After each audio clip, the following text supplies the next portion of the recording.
नौजवानों, आज तुम मोटिवेशन की बात करते हो, आज तुम पर्पस ऑफ लाइफ की बात करते हो, आज तुम गोल सेटिंग की बात करते हो। ये सारी बातें इमाम हुसैन के अंदर देखो। अपनी आंखों के सामने अपने सक्के बेटे कुर्बान होते देखे, मोटिवेशन कैसी थी। सारा खानदान पहले कुर्बान हुआ है, इस पे सोचो। पहले कोई शहीद हो जाए ना, बाद में बच्चे शहीद हो या कुछ और, तो एक और सिनेरियो पेंटअप होता है।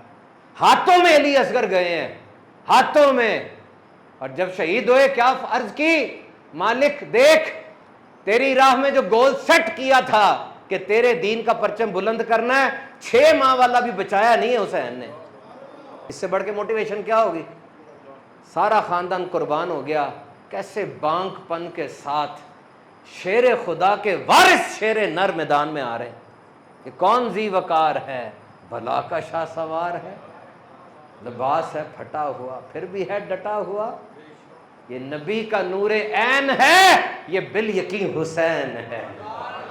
तो याद रखें, इमाम हुसैन रज़ी अल्लाह ताला अन्हु की ज़ात से अगर आप डिसीजन मेकिंग और क्रिटिकल थिंकिंग की बात करते हैं तो डिसीजन तो इमाम हुसैन ने ले लिया था। दीन हमारे घर में नाजिल हुआ है और हमने इसको बचाना है, नई नस्ल तक ओरिजिनल पहुंचाना है, और करके दिखाया आपने।